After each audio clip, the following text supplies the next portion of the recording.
This storm, a big question now for a lot of folks in a lot of places, are they going to be able to vote?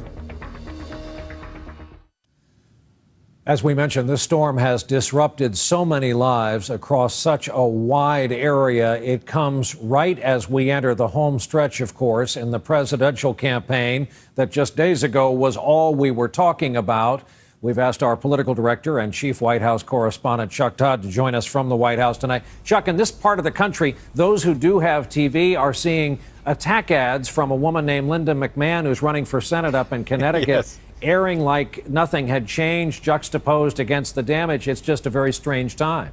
It's a surreal time. We are a week from Election Day, but this campaign is anything but normal at this point. The president is still canceling campaign days on the trail. Mitt Romney is still postponing campaign events. But as you just alluded to, underneath the surface, the two presidential campaigns, they're still waging a pretty aggressive back and forth, particularly in the state of Ohio. Hunkered down in Washington for a second day, the president stopped by Red Cross headquarters. The reason we're here is because the Red Cross knows what it's doing. My message to the federal government: no bureaucracy, no red tape. Mitt Romney, who had suspended campaigning for the day, traveled to the battleground state of Ohio to encourage donations to the Red Cross.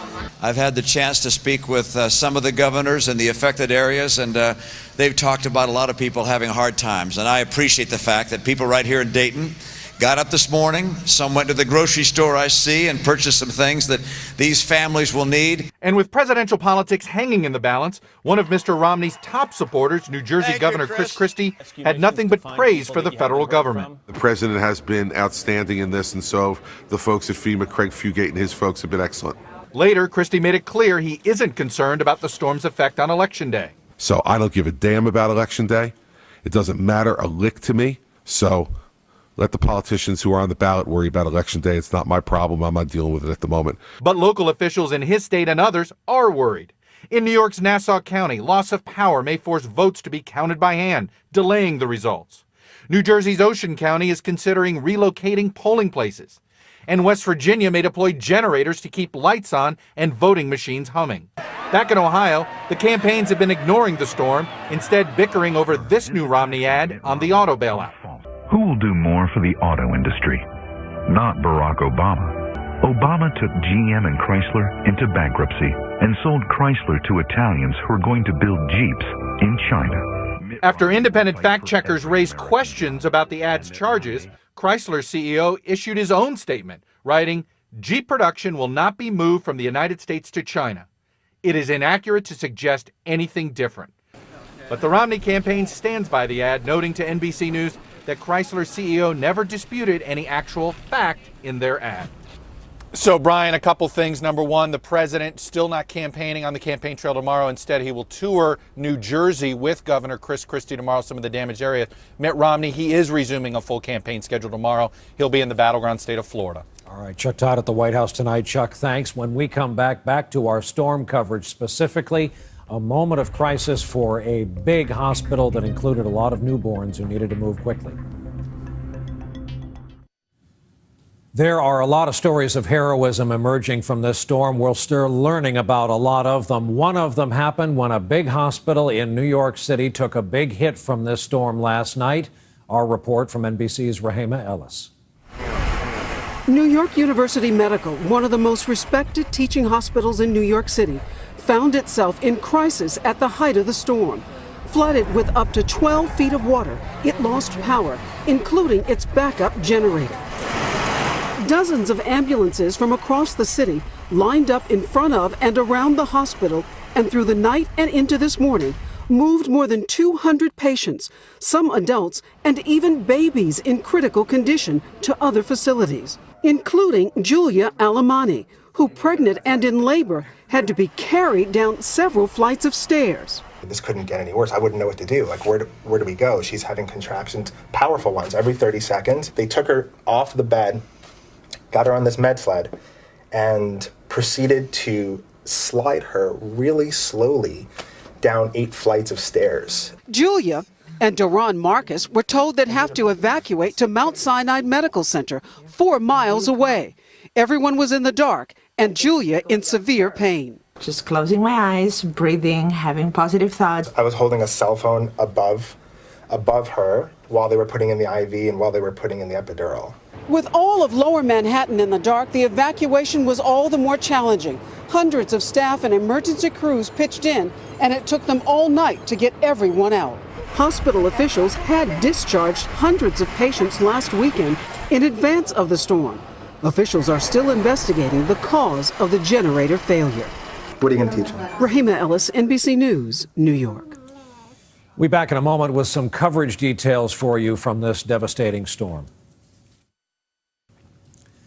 This is where we say goodnight to some of our viewers, but we are going to keep going for another half hour here tonight. If the NBC station where you're seeing us does not air our next half hour, you can switch quickly now to our website, NBCNightlyNews.com, and watch this next half hour as a streaming broadcast. Also important, we'll be back on the air tonight for a special hour of NBC News primetime coverage. That's at 9 Central. I'm Brian Williams. For all of us on the team here, worked so hard to bring you tonight's broadcast. We'll look for you tomorrow evening. For those NBC stations staying with us, we'll be right back for a second half hour of coverage.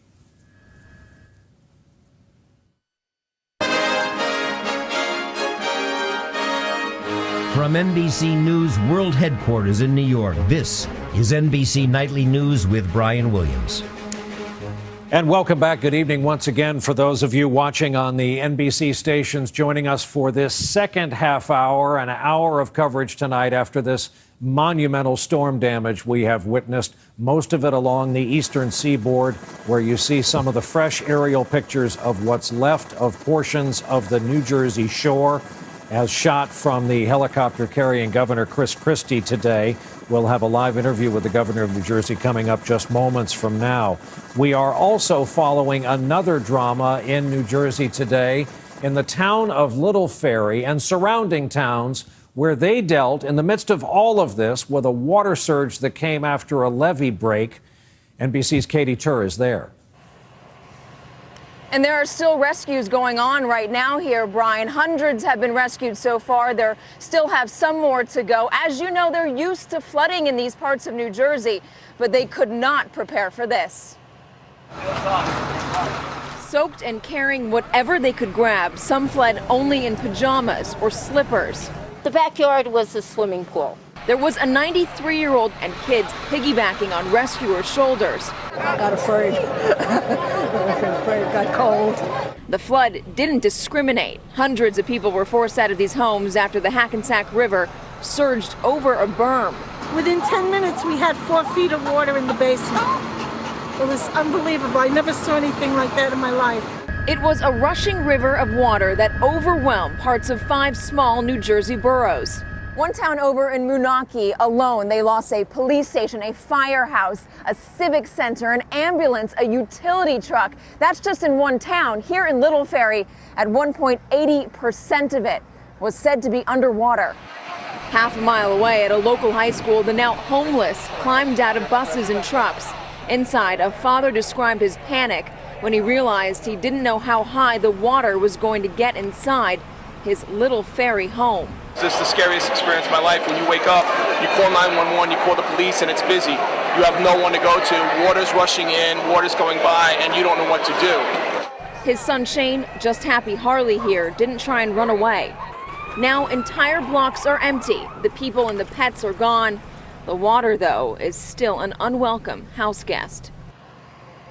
Brian, if you can imagine, the water was 6 to 10 feet high around here. It has since receded significantly. We can show you what it looks like now. What we can't give you is what it smells like. There is a strong odor of gasoline here. You don't even want to think about what could possibly be in this water.